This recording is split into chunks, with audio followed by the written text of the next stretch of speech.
What's up, guys? Carolina Jackpot time coming at you. Well, I gotta say, this news took me by surprise today.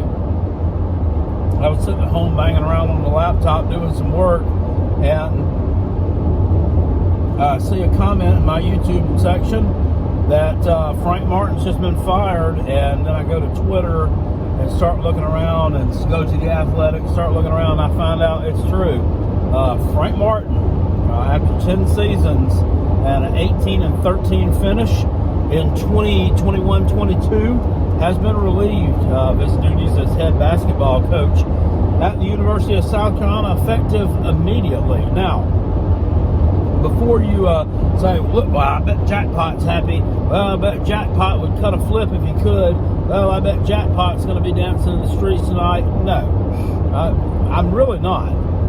And it's hard for me to really come on here and make a video with a lot of humor, with a lot of passion, with a lot of laughing, with the old jovial Jackpot that you're used to seeing, clowning on people, making jokes, making people look like a boob. No, I'm not going to do that here this afternoon because I think that South Carolina fired a good coach. They really did. However, I think that the right decision was made. And I put a video out there just a couple of days ago about the same exact situation after the loss to the Cowbells in the first round of the tournament, well, the second round of the tournament, first game for us, that, I just felt like the program had gotten stale, it had gotten predictable, and anyone with half a brain could have seen this coming. South Carolina fails to make the NCAA Tournament, obviously, and South Carolina also fails to make the round of 32 in the NIT. Would making the NIT have saved Frank Martin's job? I don't know. Some folks say that South Carolina actually received a bid to the NIT, but turned it down. Something about the women's tournament, playing a game in Columbia, and that I don't know, that the logistics didn't work out. I don't believe that. I think they were left out because their net ranking was crappy. Vanderbilt, who South Carolina beat twice, had a net ranking in the 60s. South Carolina had a net ranking in the 90s. Losing a few of the SEC games that we lost was acceptable.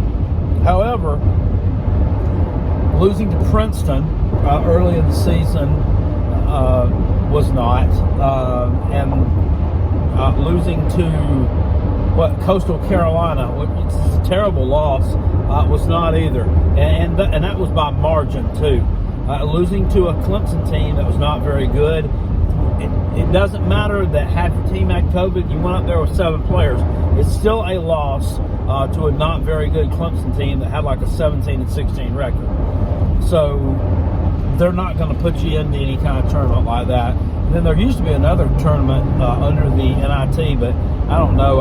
It must have went away because of COVID, or it just went like belly up because of lack of interest. I'm not sure. But I'm not happy to see him let go, but I know that a change needed to be made, if that makes any sense. I wish things could have worked out differently. I really do. South Carolina, for all the good things that they've done, they really, their Achilles heel in basketball, and this goes back to even before Frank Martin, but their Achilles heel to me during his tenure was poor foul shooting, free throw shooting, and the inability to win against decent competition on the road in the SEC. They just could not do it. They could beat a Georgia, they could slip up, beat a Vanderbilt or a Mizzou or somebody like that on the road, but you didn't see South Carolina going to Tennessee and winning games. You didn't see them going to Mississippi State and winning, or to an Arkansas and winning a game that meant something. If they did, it was a one-off kind of thing. You didn't see South Carolina beating Tennessee with any regularity. I mean, we knocked off Kentucky a time or two, had a couple of doo-wop, feel-good wins over them, but largely the SEC victories were over, the piss-poor part of the league. Didn't beat Alabama. You never beat Alabama. That's another Achilles heel. You never beat Auburn. Stuff like that. So the program had grown as stale as the heel piece of a Wonder Bread that was locked up in a forgotten middle school locker of a kid who's been out sick for 2 weeks. It was just that stale, and it was getting to the point where fans weren't coming to the games. And fans were criticizing him all over Facebook and other social media platforms, and the school just had to make a change. They had to make a change. Now, the thing that upsets me here is that one, Ray Tanner is going to be in charge, I guess, of the new head coaching search. But to me, when you fire a coach of Frank's tenure and honestly overall success record-wise, you got to have somebody in the back of your mind already. I think they've already got someone lined up. This was not like the football firing a couple of years ago where, he was let go and you really didn't have an idea at that point, I don't think. You just knew that had to be done, which it was, thank God. With Frank, I think that South Carolina's going to have, I think they'll have a new coach in place within the week. Now, recruiting-wise, is this going to hurt South Carolina on the recruiting front? Maybe. Is this J.J. Jackson character from Columbia area not going to come to, who's a phenom, the best thing to come out of South Carolina since Stanley Roberts and Kevin Garnett? Is he going to leave the state and not play? And is he not going to come to the University of South Carolina now because of Frank Martin leaving? Probably so. Was he a sure thing to come to South Carolina anyway? No.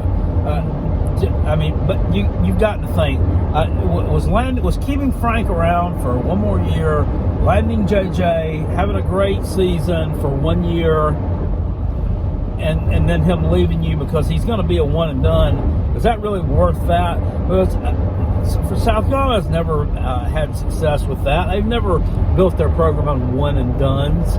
This is not a Kentucky or a Duke or something of that nature. So, I think it was still a smart move. Would you rather have landed JJ, had a tournament run for 1 year, and then gone back to mediocrity for however many years after that? Or would you rather go on ahead, separate the wheat from the chaff, go ahead, get rid of the stale coach that's really just not getting anywhere, that's still treading water, maybe have a mediocre season next year, and then start building something, maybe make the tournament on a 3 or 4 year steady run? What would you rather have? I'd rather have option B.